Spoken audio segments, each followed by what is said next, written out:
Hey there, friends. How is it going? My name is Rabbit, and thank you so incredibly much for joining me for episode number 4 of Let's Semi-Blindly Play Eternal Eyes for the PlayStation 1.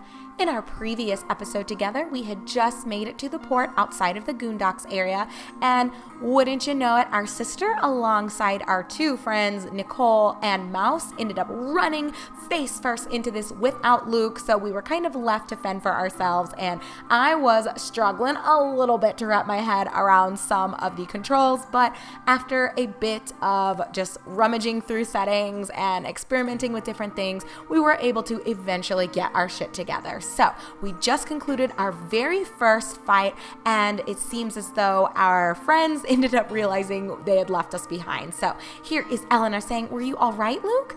Thanks for leaving without me." Yeah, no kidding. Blame it on Nicole. Forget it. Anyway, look what I found over there. And I had kind of mentioned this to you guys, was it in our last episode or 2 episodes ago, that I very much appreciate how they are combining the 2D sprites with the, the backdrops with the random anime still shots or still scenes. I don't know, I always found that very charming and endearing, and I think it just kind of immerses you better, almost like you're flipping through a picture book, kind of. Anyhow, Luke says, It's an old battleship from the last war, Imperial class by the looks of it. Imperial, which means treasure. There's bound to be treasure. Well, perhaps. We'll find out. Come on, let's go up and have a look. I don't know if I would be so bold as to just hop on a ship that's been down here for who knows how long. Hey, looks like we can get in from here. Right, let's go in. And how do we know there aren't like hobos or crazy people living here? Or, skeletons, which might be worse at the end of the day. A skeleton, probably a man who died in battle. Oh, how very astute of you to make that assessment, Mouse. Hang on. That's strange. He's wearing very new-looking clothes. Just don't worry about it. The plain fact that there's a warship here is strange enough. Look, another glowing stone. You're right. The color's not quite the same, but it sure is the same kind as the one we found before. What's this? A letter. A letter? Read it to us. My dearest children, Elena and Luke? Well, yeah, that's my reaction too. I remember, this is Dad's writing. Dad died in the War of the Goddess, didn't he? This skeleton then, is it Dad? If you two are here reading this, it means that the world is about to be enveloped in the flames of war. If that is so, it also means that you will have to fight against darkness.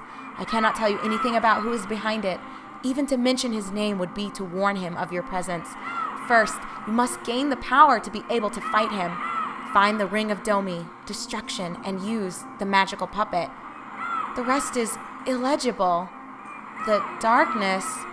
I don't get a word of this. Let's just go home. Really? How insensitive of this asshole. We just found a weird mystical letter that was left behind from our deceased father. And who even knows how much time has passed since the war? Has anyone really mentioned the timeline that we're presented with here in the narrative thus far? I don't think it's been revealed to us yet, if it ever will be. But let's just say maybe it was like 5 years, just to throw out a random number. Do you know how crazy that would be, to me anyway, as someone who has lost their father about a year ago, if I just randomly came across a note in his handwriting that was warning me that something was coming?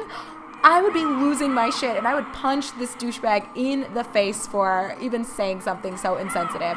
I think that may be a good idea. Oh, great. So I guess nobody fucking cares. That is wild, but, I guess here we go. Chapter 2, The Call of the Wind. Ooh.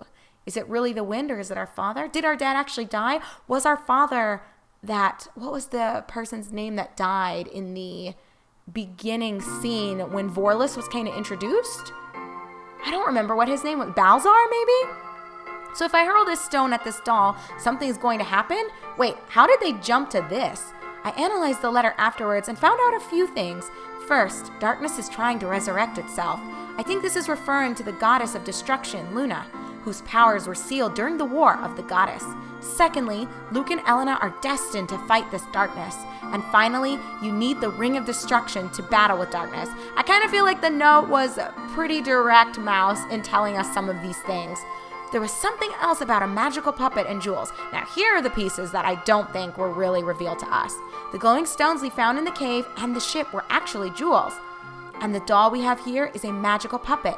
The letter said, "You must throw jewels at the magical puppets I have kept below our house. When the two come into contact, the magical puppet will be filled with life and act as a great ally to you." So hold on, just another thing that I'm curious about. We know that our father, he fought in the war and died. We can assume that one of the skeletons that was dressed very nicely in the tuxedo was our father.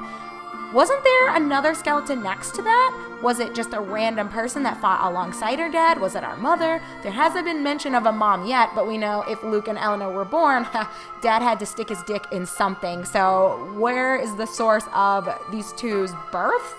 That's interesting that there was no mention of mom, but whatever. Perhaps later on, Luke and I will do it. We'll try.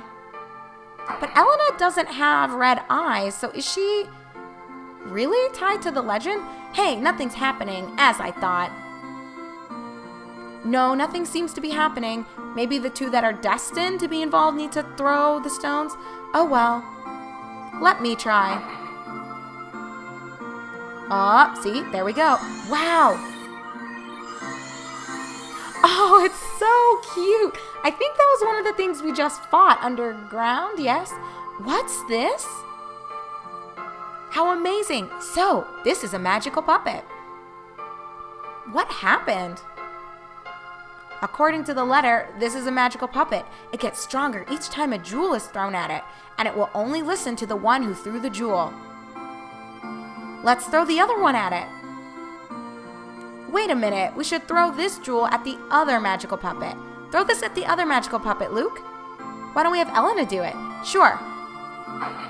Or maybe Elena can't control the puppets. Again, her eyes aren't red, so unless she's wearing contacts and oh my god, that thing looks like a sheep. It's so cute. Come to think of it, they're actually quite cute. Oh my goodness. Go on, Luke, give it an order. I don't know, what do you want me to do? Have it suck you off, mouse? Like, this is a random time, I think, to give it orders. Right, follow me. Oh, it works.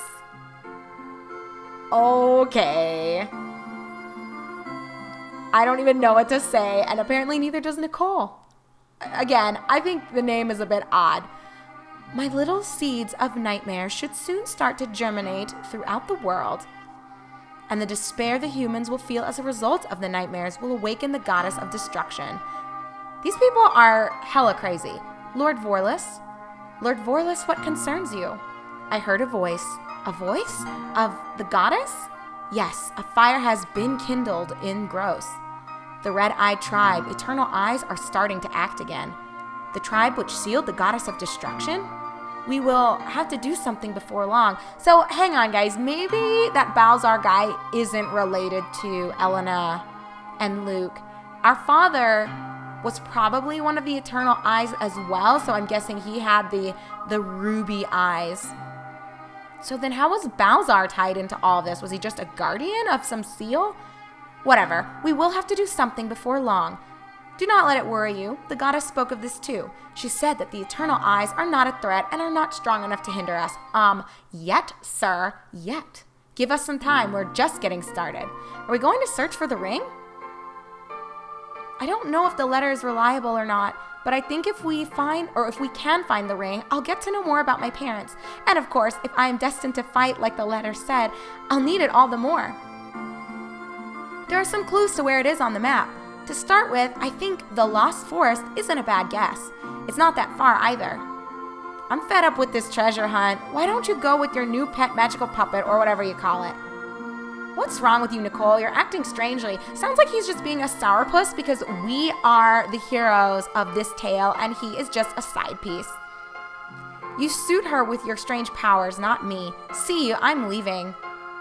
What the hell?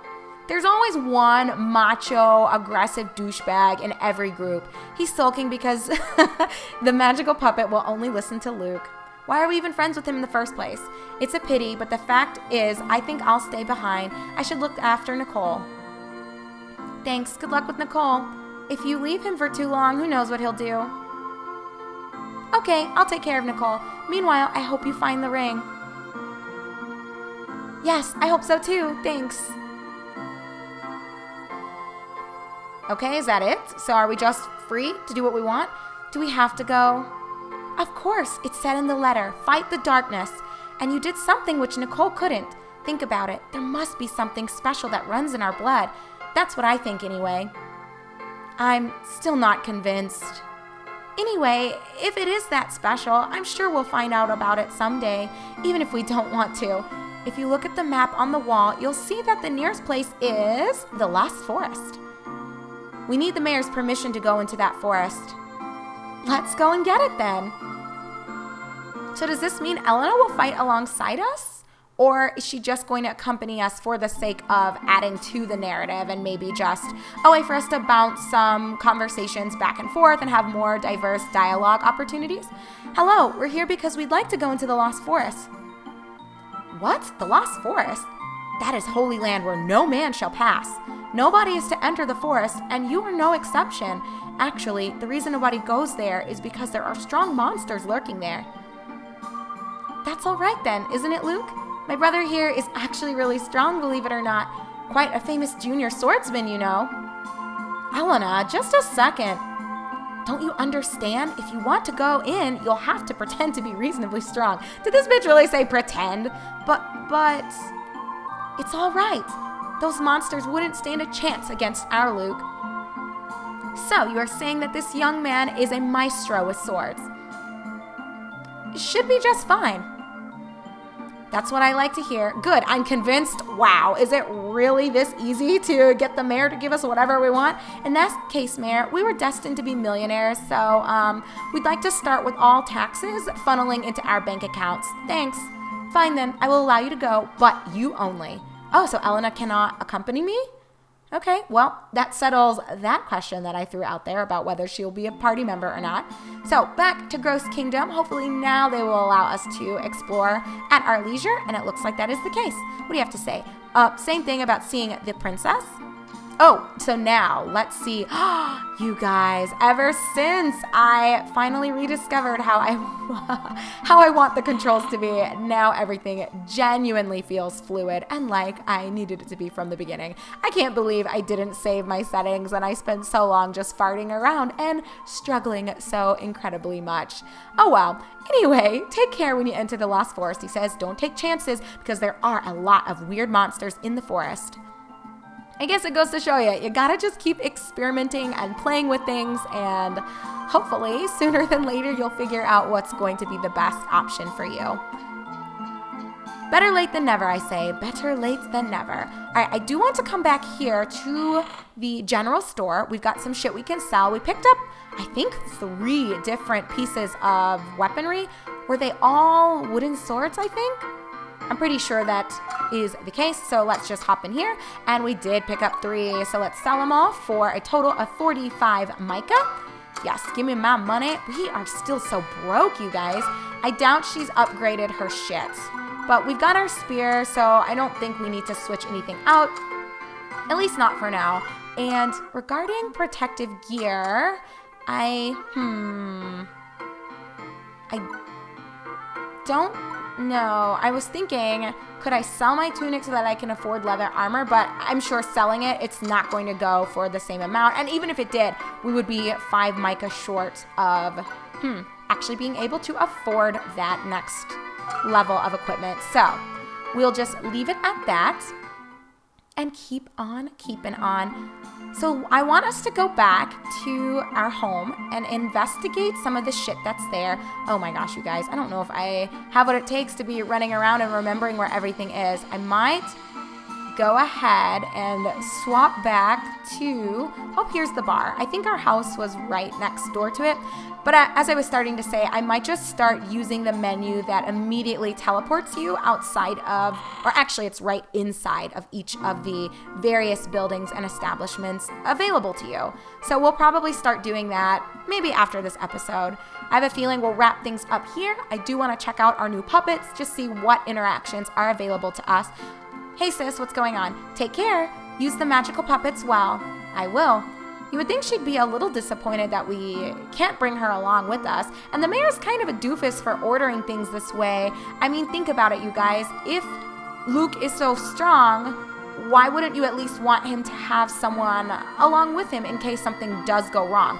I understand that the idea of maybe not letting Elena go by herself, or Nicole, or Mouse, but you're gonna say, oh, Luke, you're strong and able to fend for yourself? Great, you go alone. Like, increase the likelihood of you getting fucked. Like, what the fuck, Mayor? Whatever. I don't see our friends, so I guess Nicole really is a sack of shit. But to be honest, I think we've all been there when we've had not the best of friends. People that are arguably always going to be jealous of you, and the true haters, right? Oh my gosh, you can equip... You can equip your... Hold the fucking phone. You can add shit to your puppets. That's wild. And they've got a magical list. He doesn't know... Oh,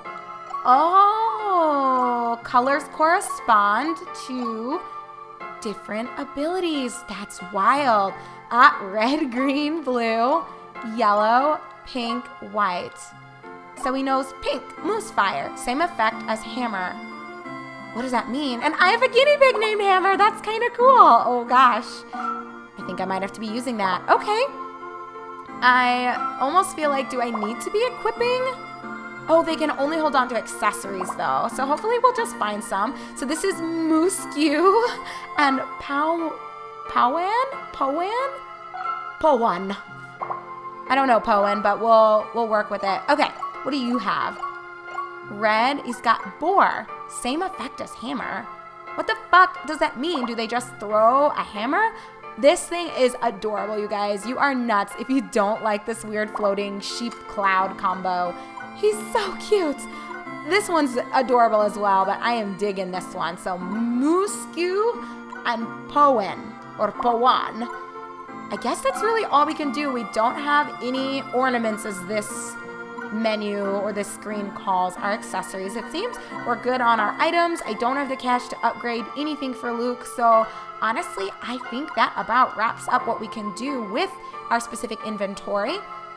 But we can go ahead and check our magical book here, our Pappet book, as it mistakenly calls it, and we can probably see info about them. So species is Mooskew, Exa of Evo, I have no idea what that means, parent doll, Jew, is that for jewel? And then attribute is holiness. Okay, likes people, often kept as a pet. It attacks because it wants to play with you.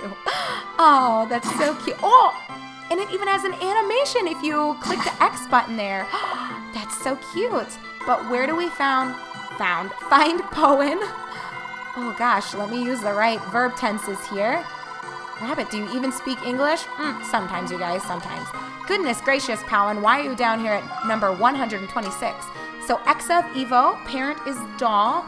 I don't know what, red jewel. So was the other one purple jewel? Attribute is power. People used to use its fur to make clothes. Even today, there seem to be Powan ranches. Oh, it gives you a big lick. Oh, God. I think Elena might want to keep this one for herself. I'll stop, you guys. Okay. Let me get my shit together. And the last option we have here is to look at the actual merging menu. We don't need to assess statuses again, but I guess just to see what it opens up, it's the same thing as what we saw in the first bookshelf there. What does the jewel option do? Can you just pink?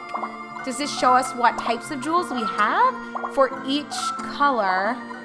That's crazy. So it seems to me each color has an additional level of attributes here. So holy, beast, wisdom, and power. Okay, that's cool. And then exchange. What does this mean? So you can swap out your teammates? I don't know why this matters here. Maybe just so you can orient them. I don't know, you guys. Hopefully we'll see these kind of come full circle and everything makes sense as we just keep going. And you can rename them if you want to. For now, I'll just leave it as it is. Maybe as we get to know our beasts a little bit better and I feel like I've formulated some sort of bond with them, I'll feel more pressed to give them intimate names so that we can feel like they are actually ours. What do you guys say? I think that will work just fine for my purposes. Okay. But that is it in terms of what I think I want to really be doing here and looking into. We've upgraded as much as we really can. We've examined some new things. And I think with all that being done, we're ready to, oh no, not here. I think where we need to go is where those guards were standing watch. And I wish random NPCs would stop running in front of me and fucking up my flow. All right, guys, here we are. I'm sure that these very friendly soldiers, yeah, they're actually not friendly, so I'm saying that with all levels of sarcasm imaginable. But when we come back together in episode number 5, we will chat up one of these guards here and see if they will be willing to let us go now that we have obtained the permission from the mayor himself. So thank you very much for watching, everyone. As always, my name is Rabbit. This is my semi-blind run through Eternal Eyes for the PlayStation 1, and I'm so happy to have you guys here along for the ride. So take really good care of yourselves, be good, and I'll see you momentarily in episode number 5, where we will head into this next forest and see if we can figure out how to find this ring and ultimately save the world from its imminent doom. I'll see you guys there.